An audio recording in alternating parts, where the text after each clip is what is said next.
Good evening, everybody. Welcome to the second event of the evening, and we're a little bit rushed, but we're very, very happy to have you here. Welcome to the Global Briefing Series this evening. My name is Randy Kluver. I'm the Dean of the School of Global Studies and Partnerships at Oklahoma State University, and it is an immense privilege to bring tonight's program to you.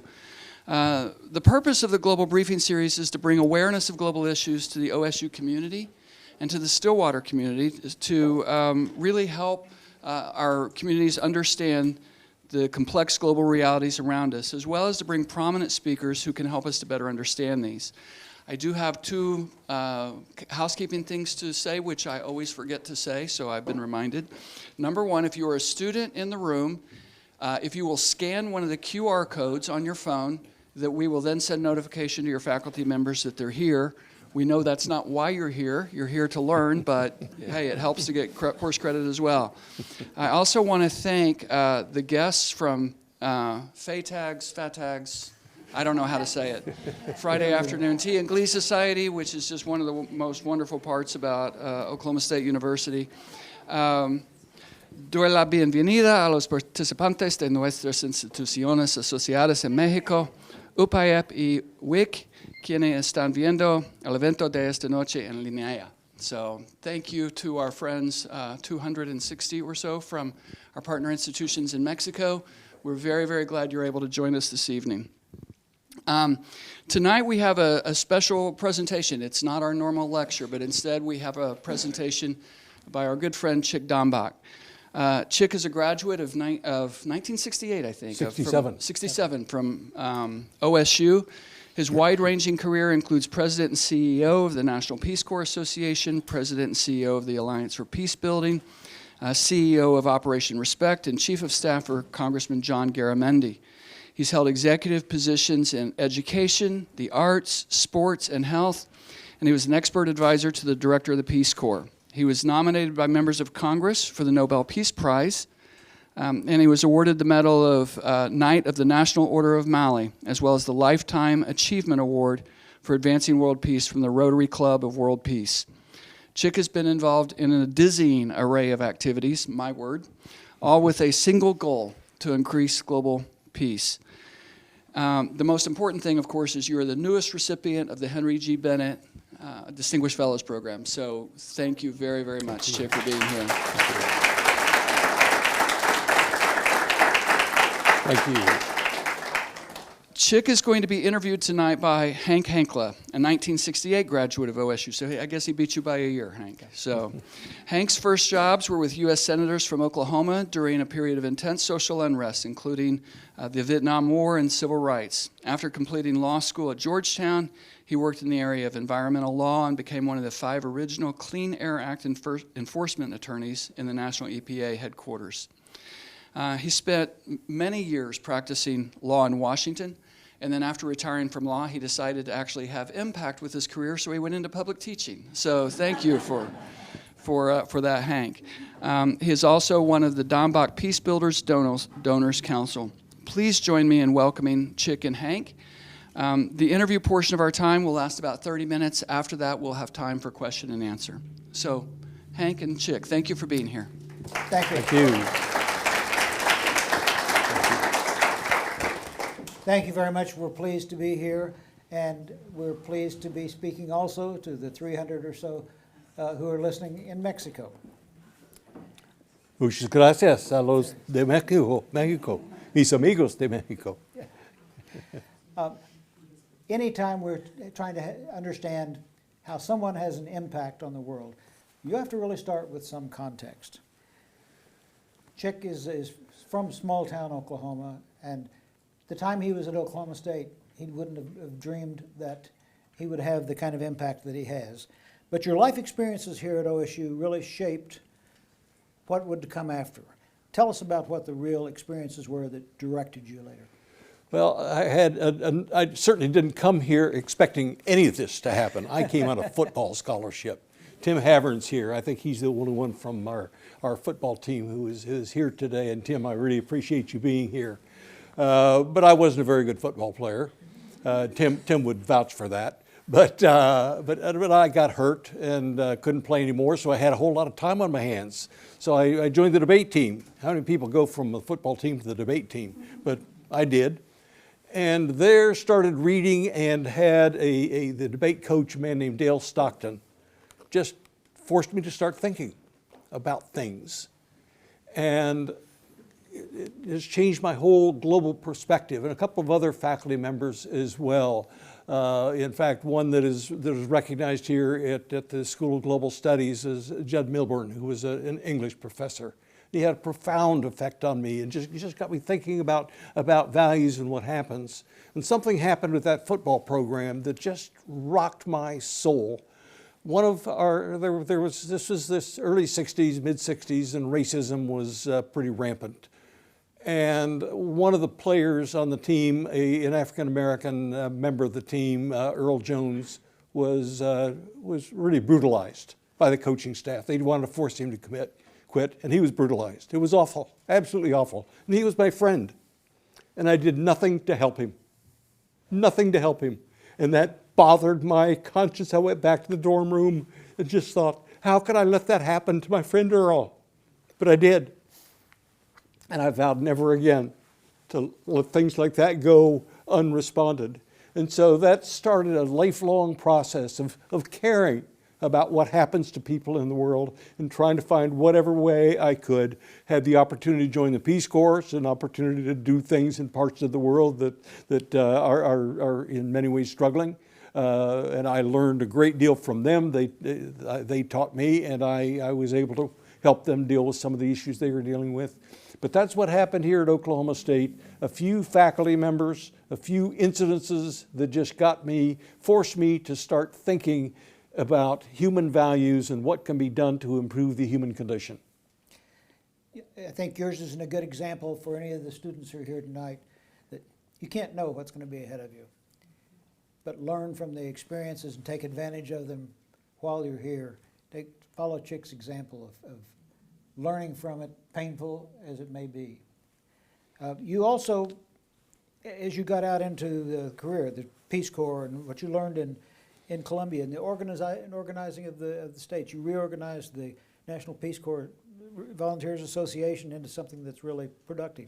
What did you learn from that? Well, that you can't do it alone. And it's not, I think those two things, it's not about you, and you can't do it alone. None of this is about me. I know I'm getting all kinds of accolades today. I don't deserve a bit of it. I've worked with a lot of really wonderful people, and together we've done some pretty neat stuff, and I'm proud of that. But I couldn't do it alone. And again, it's not about me. It's what we can do to make things better for the people we share this planet with. And if we go into it with that set of values, we can indeed make a difference. Some make a small difference. Some seem to be able to make a larger difference. But we can all. In fact, I was motivated by President Kennedy. Those of us who grew up at that time, many of us were, and he said, "One person can make a difference, and everyone should try." And I kind of took that to heart and said, well, maybe I can make a difference. If I can, then when I leave this planet, I can leave this planet proudly and say, my time here was worthwhile. And so having that set of values just makes all the difference. Let me ask a question from another angle. You're being lauded today for all of your successes, and they have been many. But I've never known anyone who really achieved heights that didn't have to learn how to overcome the failures or the times that they didn't achieve what they wanted. There's a famous education study by Dr. Carol Dweck out of Stanford, where she took two groups of students, fifth graders, and in one group, teachers were to tell them that they were all smart when they scored well. The other group never used the word smart, just praised them for how hard they work and how well they can begin to understand how they made a mistake. At the end of the year, the kids that were told they were smart weren't nearly scoring as high as the others. And they decided after analysis that it was because if a kid thought he was told he was smart, eventually he made a bad grade, he thought maybe I'm not smart. And he didn't continue to try. Where the kids that learned how to profit from their mistakes, continued, and the life track was much better. I wouldn't ask you to say anything about embarrassing situations, but you have had a wide variety of experiences in life, some of them not as successful as you wanted. What did you learn from those times when you didn't succeed? There are certainly a whole bunch of experiences that did not work out the way I thought they would. I got fired from a job once, and it was devastating, but learned that you better pay attention to your job and to your work and focus on it and make sure you do it well. They were right to fire me. I messed up. But the other thing, though, is, well, I think two things. One is, even if you fail, if you're doing something that is of value and worth doing, you can take satisfaction in it. I once trained to be an Olympian in kayak racing, and I trained twice a day, every day for many, many years, and I didn't make the Olympic team. But I have zero regrets. So that could be considered a failure. A lot of people would see that and say, you put in all that time and effort and you failed to make the Olympic team. I don't regret a minute of it, because every minute of that training, I enjoyed what I was doing, I believed in what I was doing, and I was doing it with people that I cared about. In fact, that's how I met my dear wife, Kay, who is here, and none of this would be possible if it wasn't for Kay and all that she has done to support me. But I was doing it with people I cared about, doing something that I believed in, that I thought was important. And did I fail? Yes, I failed. But some of the people I was doing with went on to succeed. In fact, one of them, Greg Barton, godfather of our youngest son, a two-time Olympic champion, and a very close friend. So, I made friends along the way. I didn't succeed in making the team, but made friends along the way and felt good about it, and just kept at it as long as I could. And so, again, if it's something you can believe in and care about, even if you fail, it's okay. You just pick up and carry on. In your work, the term peace building has been central, often attributed to you, at least its popularity and use is attributed to you. Tell us a little bit about why peace building is important as separate from peacekeeping or peacemaking, and maybe how that works with the sustainable goals issue. Well, that's an excellent question. The term peace building was originally coined in 1974 by a Norwegian sociologist, but it's had several meanings over the years and never really got picked up and used widely. But when I became president of the Alliance for International Conflict Prevention and Resolution, I asked the board that hired me, what's the most important thing you want me to accomplish in the first year? And they said, build an identity for what we do. I said, well, let's begin with the name of the organization. A long, convoluted name like that is going to get you nowhere. So I worked with a remarkable young lady who was on the board named Lisa Shirk. And I give far more credit to Lisa than to myself for all of this. So she and I went to work on it and thought about several titles that we could use, and we came up with peace building, which was already in existence, in fact being used much more in much of the rest of the world than in the United States. But we decided that should be the name, and we took it to the board, and it took a little while for them to agree. They finally agreed to change the name to the Alliance for Peace Building. A lot easier to say, it fits on one short line, and it had a wide range of definitions, and most of the definition for it was for what you do in post-conflict reconstruction. We said, but it's better to build peace before the war breaks out than after the war breaks out. So we need to make sure that people use that term not just for post-conflict, which the UN was doing. The UN had a peace-building commission, but it was totally for post-conflict reconciliation. We said, no, let's be building peace before the violence breaks out. And so we then started getting the word out to our friends and colleagues throughout the country, throughout the world, in academics, in the NGO world and so on, and they bought it. They bought our case that should be the term that is used, and now it is no longer a misspelling in Microsoft Word when you put in peace building. It's there. Wikipedia put a definition in, and I keep this on my PowerPoint. The first definition they put in there was my definition.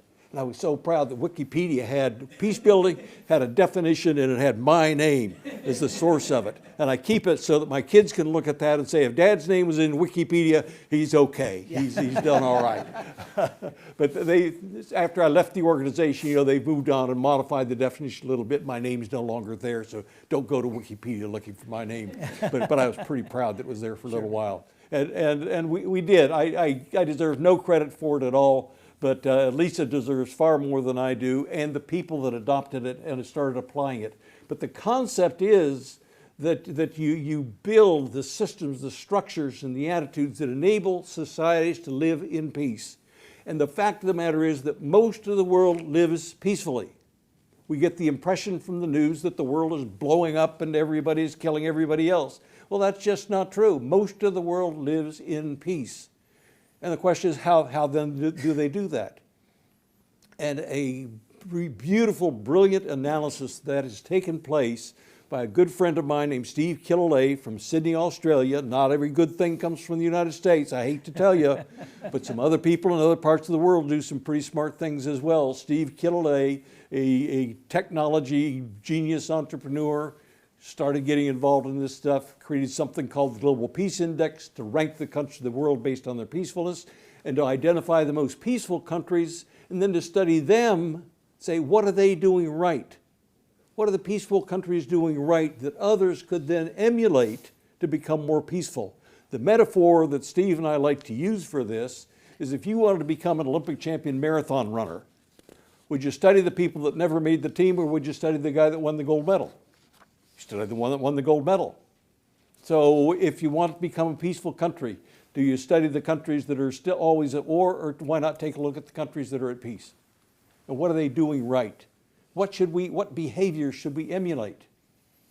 And that has just transformed an awful lot of the international relations people and experts all over the world start kind of rethinking this. Well, maybe we ought to take a fresh look at how we go about doing that. So that's where peace building comes in, is to look at the systems and structures and the attitudes that enable societies to live peacefully, look at the ones that are doing right and see how others can emulate it and result in a more peaceful world. And I take it that one of the things you think the countries are doing right, that are doing it right, are ones that are living up to the Sustainable Development Goals. And the UN's, I think it's number 16 especially, and that the young people that you're working with, you emphasize that in their training and in their emphasis for their work as you mentor them. Well, I love the UN Sustainable Development Goals because it looks at the interaction of these 17 different factors that the UN identified. By the way, the UN went through an exhaustive process to develop the sustainable goals, held town meetings literally throughout the world, asking citizens to come together and saying, what are the most important things for the world to do to make the world a better place to live? And through an exhaustive process, boiled it down to these 17 goals. Now, frankly, it's still too many. It becomes a little difficult to pay attention to that many goals, but that's what they ended up with. One of them was goal 16, was the peace and justice and institutions goals. And it was the hardest one to get in there, and I happened to be deeply involved in the lobbying and the advocacy for them to put it in there. It was the hardest one to get in there because they wanted all the goals to be measurable. And I said, well, how do you measure peace? Well, we went right straight to Steve Killalay, my friend from Australia, and the Global Peace Index said, we know how to measure it, and we're doing it, and we're ranking the countries of the world based on their peacefulness. So it can be done, and of course there are others with other factors that went into it as well. But Steve and his work was extremely important in enabling the UN to say, yeah, we need to include Goal 16. But a big part of that is if you look at all of the goals of the Sustainable Development Goals with regard to health and poverty and to environmental quality and all of these factors, they all interact with each other. And that's what's so important to understand, is that these are not independent silos. They're interdependent factors that play together to make a more peaceful and a better world, or if they don't work together, then you end up not having a more peaceful world. You have a number of people that are some well-known, some should be well-known, with whom you have worked, who have been trying to implement these around the world. We'd hoped to have Victor Oken here, and he had trouble getting here. It would have been wonderful to have him speak, and I understand they have him scheduled for the spring to be here, and you will all enjoy hearing him then. But you've talked about several of the others.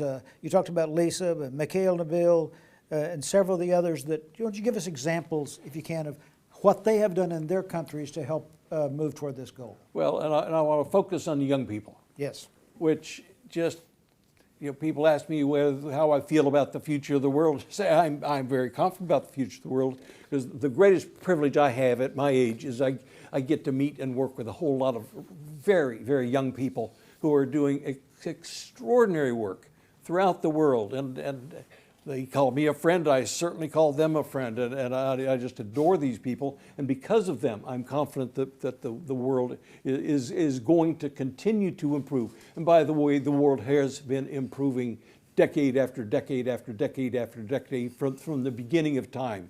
There are a couple of books you ought to read. Humankind is probably the best one of the bunch, but there are a whole bunch of them out there that document the progress that humanity has made over the years.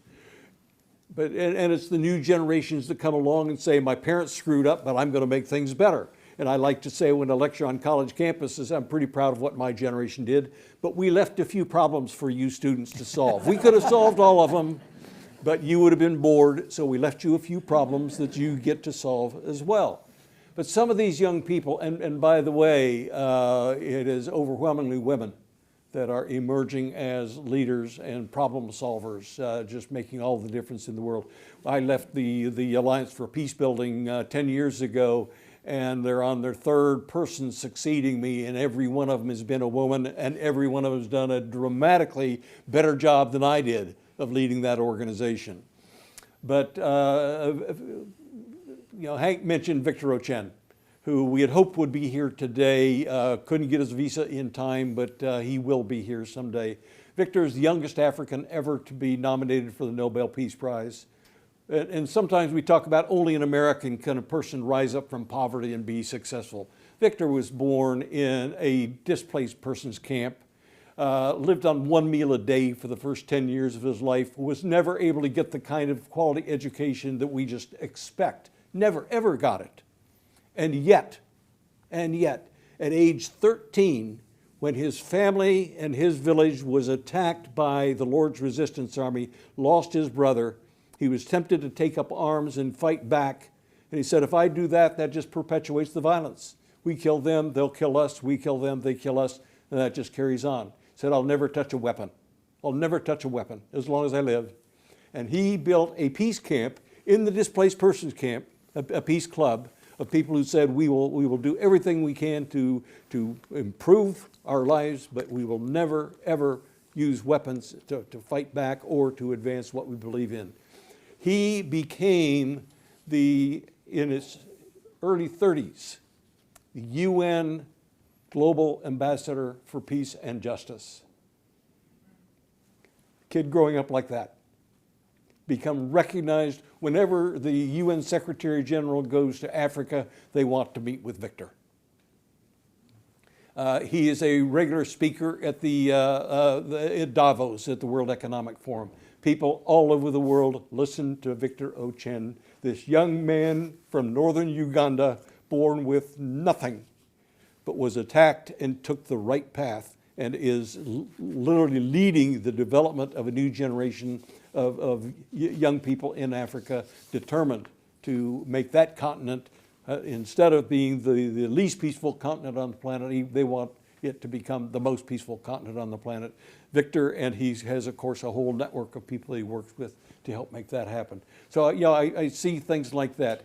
I have a friend, many of us, particularly coming out of 9/11, pretty upset with the Muslims of the world. We were downright angry with all of the Muslims in the world, and they're horrible people. All of them are horrible people. Well, there happen to be about 1.5 billion of them, and if they were all horrible people, I think the world would be in dire straits. They're not horrible people. In fact, with the exception of very, very few, they're wonderful people.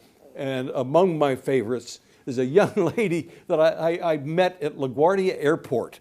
I was waiting in line for a bus, and this young lady came up behind me and said, "Is this the bus to Penn Station?" And I said, "Yeah." And she said, "Well," and I said, "Well, if we share a cab, it won't be all that expensive, and we'll get there a lot faster." She said, "Let's do it." And her parents got mad at her for getting into a cab with this old, dirty old man. But, but we shared a cab to Penn Station. On the way in, we started talking, and I found out that she was absolutely brilliant. She was going to Hunter College. She graduated first in her class at Hunter College. She is absolutely brilliant. She now writes regularly for the New York Times, for the Atlantic, and for many other publications all over the world. And she is an advocate for women's rights within Islam and throughout the world, and for dealing with the multiple issues and conflicts, mostly in the Muslim world. She is a major factor in that. She's just turned 30 recently. And my dear, dear friend, she lives near us. We get to see, her name is Riada Asimovic Akiol. She married Mustafa Akiol, who is also a major figure in the Muslim world. And so I look at these young people who are doing things like this and say, yeah, the world's going to be okay. We've got these young people coming along who are doing the right thing. So I'm confident. We want to take questions, but I want to give Chick a chance to close out.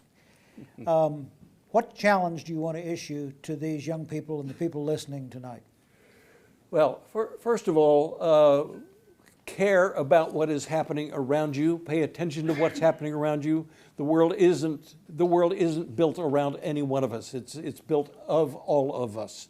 And recognize the value of human beings working together to solve the problems that affect all of us. If we just think of the world in that way. The term service has come up a couple of times today. And I participated in a conference at the Kennedy Library several years ago about the challenge that President Kennedy gave us to ask not what your country can do for you, but what you can do for your country. And the question was, how is our society doing with regard to that? And I think we've lost some of that spirit. I don't see anyone running for office anymore challenging us to do better. It's all about if I will promise to give you more, you will give me your vote. That's kind of the ethos in the country right now. Time out. Wait a second. Aren't we all in this together? And don't we all need to serve one another? Serve the country, serve our communities, serve our neighborhoods, serve one another. Don't we need to be doing that in order to make life better for everyone on this planet? So I would urge you to keep in mind the importance of service to humanity. And it may not be the best way to make a lot of money, but I have some good friends who do a lot of service and make a lot of money. But you make something far more than money. You make a difference. And you can go to bed at night sleeping and feeling pretty darn good about having done something good for your community and for the world. So I would just encourage young people to reorient from this give me mindset that seems to have permeated our culture. And I think it's doing serious damage to our culture. I would love to see us get back to the notion that service is central. Thank you, Chick. You continue to be an inspiration for all of us. Thank you. We'll take some questions. We have a time for questions and answers. If you have a question, please raise your hand. Let me bring the mic to you. And then before you start speaking, please introduce yourself and then speak into the mic so we can capture it on video. Where's our first question? Oh. Thank you, Andy. Hi, I'm Lou Watkins. Chick, welcome. If you were an advisor to President Putin, what advice would you be giving him right now? Resign. Good question. If I were an advisor to President Putin, I would say cease and desist.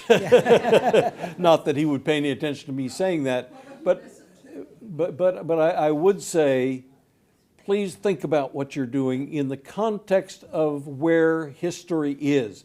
I think he's doing this because he wants to be a conquering hero like the previous heroic figures. And when we look at history, we put on pedestals people who conquered and built empires. But we're not doing that anymore. Coming out of World War II and some of the other conflicts after that, we came out of that saying, wait a second, empire building is no longer tolerable. It is not even tolerable. And the United Kingdom, for example, dismantled itself. Now, they were pressured to do it. A lot of the colonies fought and demanded that they do it, but they finally recognized that, this just doesn't work anymore. And the other, virtually all of the colonies in the world fought back and are no longer colonies. And so that period of history is long, long gone. He's trying to recapture that for Russia, thinks he'll go down in history books as a conquering hero, and I'm sorry, he will not. There is no way he's going to change that flow of history. That flow of history has already been determined, and there is no longer a conquering hero anywhere in the world. You don't become a hero by conquering, you become a hero by building. You become a hero by building a better world. And that's something that Putin seems to have missed that memo. But that's what I would try to do, is get that memo in front of him. Okay. Chick, it's great having you here, and Hank, and All the rest of the 60s, it influenced my wife. Is that your wife or your life? Chick, yeah. Chick, one of the things that I add to is I speak to a lot of young people. And I've been honored today after luncheon. Several of them came up and said, I'd had an impact on their life. But one of the things I say to a lot of young people is the biggest failure when they're looking at problems, the biggest failure is to do nothing at all. That's the biggest failure, because we're losing a lot of our valuable time in life. So, thank you, Wes, and you're one of the people that influenced me early on. I hope everybody knows this is Wes Watkins, and this is the Wes Watkins building that we are in. Thank you so much, Wes. Yeah, just get out there and do something. Get out there and do something. Don't sit on your butt and watch TV. I'm sorry that life is full of opportunities at all levels to do things that make a difference, make things better, and you're going to have fun doing it. I've had a delightful life. I've been involved with war and conflict, but I've had a delightful life because of the people I've been able to work with and enjoy life with, and because we felt like we were doing something for good, and so we just flat out able to enjoy it. So get out there and do something, right? right, and I don't play golf. I say, chasing that little white ball and all. My son called me one time and said, "Son, let's go play golf." It's right next. I said, "Son, I'm not a golfer, but I'll go out and maybe crack at it with you." And I realized it's my son calling me. I should take time to go. He beat me though. Yeah, and your son sitting right in front of you. My name is Ben Shemola. Thank you for Dr. Fullerton for inviting me. I'm a graduate of the program, and I currently work with the Job Corps under the Department of Labor. From your story, you developed this vision about serving because of what happened to your friend. That was because you had the human interaction. During your days, human interaction was more prevalent than what we have right now. In the current generation where you have digital type of interaction, where sociology right now is not really bounded by physicality, but rather by digital technology, what would be your advice for the current generation, and how can they strategically still have that human empathy that grows with physical interaction for peace building? Excellent question. This technology and the ability to communicate worldwide instantaneously. Cuts both ways. Instantaneously is just phenomenal, but I think we're all recognizing that has been a factor in dividing society. Different groups have identified themselves, and then they only listen to people who view the world the same way, and we don't get together face to face the way we used to. part of my advice is to turn off your computer and go have a beer or at least something with another live human being and groups of human beings. Just make it a point to make sure that happens. Now it takes some effort to make it happen. It doesn't used to be automatic. It's the only way you could communicate with anybody is if you got together with them. But I think it's really important for us to come together, and not just with people who look like us and think like us and believe like us, to come together with people with different points of view and exchange ideas and have that kind of interaction that enables us to broaden our own understanding of the dynamics of the human existence. And based on that, then we can do far more. Sue Jacobs is here, who's with a program on campus called Difficult Dialogues. And what it's all about is identifying subjects or topics that are difficult, where people might yell at each other. And she'll bring them together, and one of the ground rules is you can't yell at each other. You have to talk. You engage in a dialogue to better understand one another and try to reach an understanding and try to reach the best conclusions and solutions to whatever the issues are or problems. But I think coming together, I'm glad to see all of you here in this room today. We could have done, this could have been a Zoom meeting. Could have been. But it's a whole lot better that we're in this room together, and all of you will chat with one another. You were chatting with each other in the hall before we came in. You'll chat with each other as you leave, and that is so important to our ability as human beings to connect as human beings. So I love the technology. I love the fact that we can communicate with each other. One of my best friends in the world is from Timbuktu. Timbuktu. And we do Skype calls between me in Washington, D.C., and Mahaman in Timbuktu. And you know how much it costs us? Not one penny. Wow. Wow. Think about that.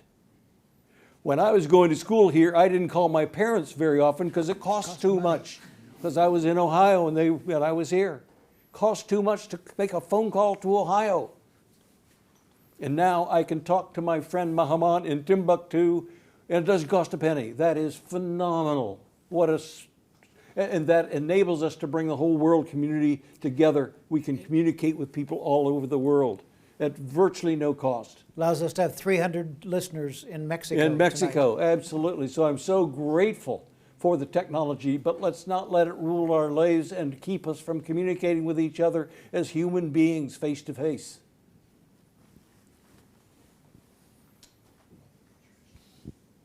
Hi, my name's Campbell Clark. I'm actually one of the students here in the School of Global Studies. Very good. So Good. very excited and very honored to be part of the program, and very honored and thankful for all the contributions y'all have had here today. So clearly in your experiences, you've had a lot of resolution of conflicts, and clearly that takes a high level of understanding of both sides of the issue.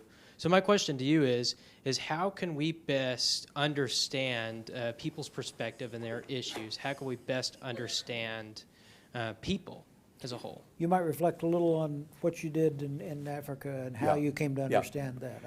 It's an excellent question, and it's something we don't do very well, and I think that's a skill we're losing instead of gaining, and I hope we can turn that around and start to gain it. I'll come right back here to Oklahoma State University, and my mentor, Dale Stockton, who taught Introduction to Public Speaking. And when I took that course, I thought I was going to learn how to stand up in front of an audience and get over stage fright and express myself and convince everybody that I was right. Dale taught us to listen. He wasn't teaching us how to speak. He was teaching us how to listen. He said, if you can't listen, you'll never be a good speaker.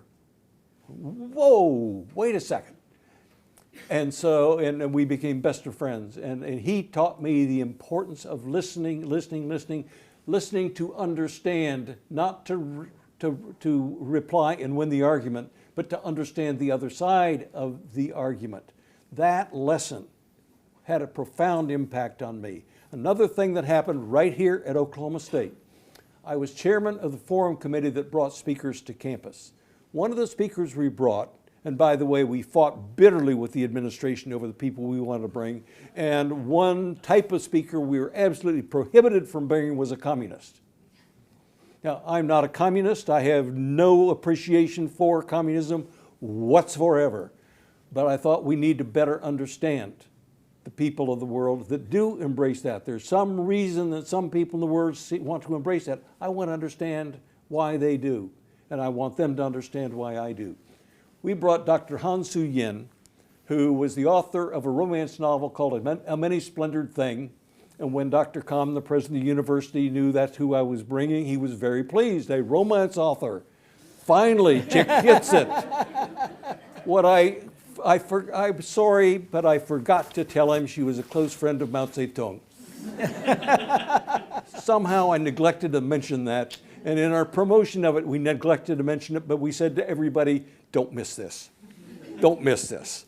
And she came, and the only reference to A Many-Splendored Thing was when I introduced her as the author of that. She didn't say one word about that best-selling book of hers. But she said something that just knocked me out. And it has been the key to my being able to have a meaningful effect on people at war with each other.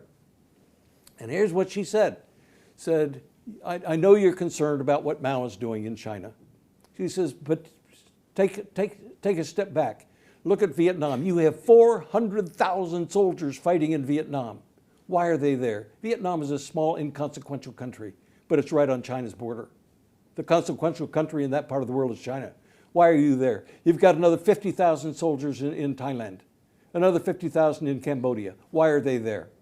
If not to prepare to conquer China. So that's why Mao is doing what he's doing in China. And I thought, whoa, I never thought about it that way. And it just completely transformed my whole attitude about all of this kind of thing. So now, when I meet with people from the two sides fighting in a war, I say, let's find a way for you to understand the other side and why they are doing what they're doing. And in this 2-year process, meeting regularly with the heads of state, I met with the Prime Minister of Ethiopia and the President of Eritrea regularly. And every time I would listen to them for 20 minutes, and they would give me the reason they were fighting and why they were right. And I could have cut them off. I had heard it over and over again. I already knew what they were going to say. I could give their speeches for them. But I respectfully listened to them every time so that they would see that I was listening and understanding. And I would indicate that I understood. But then I would say, but please understand, I'm also meeting with your adversary. And I'm listening to and understanding him as well. And I would encourage you to try to understand his point of view and why he is doing what he is doing. And if both of you can do that, you can reach a point then of a resolution where you no longer are killing people by the tens of thousands to determine whether this little town of Badme belongs in one country or the other. It's just nonsense to be killing people to determine where the border should be. That should be determined by using people's brains instead of using guns. And it took a while, but they finally got to the point where they agreed. And after the treaty was signed, we got a letter from the Prime Minister of Ethiopia, Meles Zenawi, thanking us for creating what he called the spirit and the momentum. We didn't negotiate the details of the peace agreement, but we created what he called the spirit and the momentum that made the peace agreement possible. And that's what we were all about. And it's that lesson that I learned on this campus nearly 60 years ago. But also as I recall your story, you not only created that momentum, you created something that a lot of people recognized as that momentum. You had a story about the street vendor in Washington, D.C. Well, yeah, this is very moving for me. After the treaty was signed, we knew that there was a lot of news about what our group was doing in trying to bring about a peaceful resolution to that terrible war. The treaty was signed, we came back, but most of the street vendors in Washington are from the Horn of Africa, either Ethiopia or Eritrea. And I went to the corner of 18th and L, just a block from my office, and got a hot dog from a lady that I'd had done that many times before, but this time I just asked where she was from. And she proudly said Eritrea. If you know people from Eritrea, they're very, very proud of Eritrea. And she proudly said, I'm from Eritrea. I said, I thought so. I said, I know your president, Isaias Afwerki. And she kind of looked at me like, who's ever heard of Eritrea, let alone know the president? She says, who are you? I said, well, I'm Czech Dombak. And her eyes got big. She said, I know you. I know who you are. You brought peace to my country. And I just broke down in tears. And she bounded out and gave me a big hug. And we remained best of friends. She comes to our house, and we just love each other. A street vendor in Washington, D.C. knew what we were doing and expressed that gratitude for what we had done. We have time for one additional question. Steve Hallgren. Hello, Steve. Peace Corps guy many times over. Well, Peace Corps Morocco, 72 to 74, and Tanzania, 2017 to 2019. Really? I'm curious if you have anything to say about truth and reconciliation programs. Yeah. There have recently been 3 that are notable, the one in South Africa, and then there was one in Rwanda, and one in Cambodia. And can those, what role might those play, or what has been learned from them about peace building? Yeah. Because they seem to be pretty prominent, and there's probably Yeah. more than the 3 I mentioned. Yeah, the Truth and Reconciliation Commissions, in fact, there are 2 things I want to comment about that are being used remarkably effectively. Not always, nothing always works. But Truth and Reconciliation is where in the aftermath of a violent conflict situation, or where there has been repression, instead of just putting people in prison and punishing them for their misdeeds, there is a process of people talking about what they did and why they did it and how they did it, and a healing process for the people who were wronged, and developing an understanding of one another. And it helps reduce the tension. It has had a major effect on reducing the conflicts that are ended and then start up again. For up until fairly recently, more than half of the conflicts that were resolved ended up within 5 years, they're fighting again. But where you have Truth and Reconciliation Commissions, that helps reduce the frequency of people going back to fighting again, because this is a way of working it out and reaching an understanding that yes, we did wrong, and we won't do it again, and let's find a way to live together peacefully. The other phenomenon, fairly recent phenomenon in dealing with violent conflict, is something called DDR, demilitarization, disarmament, and reconciliation. And DDR is taking place in many parts of the world very effectively. Colombia is probably the most dramatic example of it, the country where I served in the Peace Corps, where the FARC, this incredibly powerful rebel group for 50 years, creating 5 million displaced people in Colombia, just dreadful. But they started offering the guerrillas in the mountains an opportunity to come out and turn in their weapons and be given training and an opportunity to become a productive part of Colombian society. They provide 6 years for these people to go through this process, because most of these people joined the guerrilla movement in their early teens. They never got a regular education. All they knew how to do was fight. If you want to get these people to not spend their lives fighting, if that's all they know, you've got to provide them with an opportunity for a good life without killing other people. So that's what DDR does. Colombia has set the standard for it. And the good news is that a couple of years ago, the major part of that war in Colombia came to an end. And DDR, that policy, that philosophy played a major central role in bringing about an end to DDR. I got to go down there and spend a week meeting with the soldiers who were, is that mine? I apologize. set an alarm? I thought I had turned it off. They're calling about your car insurance. It's my good friend Spam. Thank you. I apologize. I thought I had turned it off. But I got to spend a week meeting with these people. I literally met people who had been, a week before, had been in the jungle fighting and killing people and had decided to come out. And I met people who were coming to the end of their 6 years of rehabilitation and reintegration into society. There were a couple of companies in Cali, the city of Cali, that were producing goods and services that were of value to the people in the country. These are people who had been guerrillas fighting in the war, and Colombia didn't put them in jail.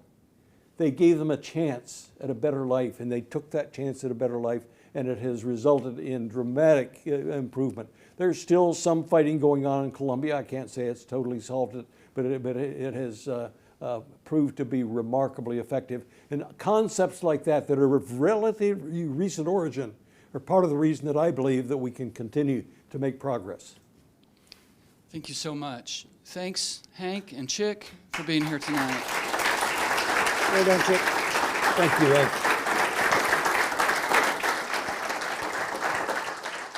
If I can, I'd like to make just a few final comments. Number one, I want to thank the Founders Council, the Dambach Peace Builders Founders Council. You guys have made all of this possible. It's been a remarkable day. I hope you realize how much of an impact you will have, an enduring impact on the School of Global Studies.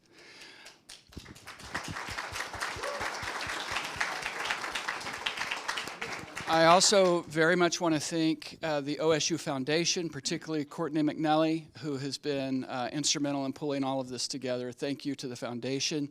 I want to thank those from the School of Global Studies and Partnerships, particularly Dr. Fullerton, Kara Eubanks, Kelly Norton. You guys have been phenomenal today. Thank you for all that you've done. I'm going to make one final request, which is today in the FATAGS reunion lunch, somebody, and I apologize, I forgot who made this comment, made a very important comment. They said, it's not a sprint, nor is it a marathon. It's a relay. Was that you, Hank? No? Ron, thank you for that, Ron. It was Anita Hill, right. Another OSU graduate. I've learned more about OSU's history. I'm going to ask, if we can, the FATAGs who are here, and apologize if I'm mispronouncing that, but FATAGs just sounds wrong. I'm going to ask if you would meet with the students of the School of Global Studies down at the end of the hall where we have on the wall, How Will You Change the World? I'd like to have that baton passing ceremony, and I'd like to have a picture of that. So thank you all for being here, and we look forward to seeing you again. Thanks again to Chick. Thank you.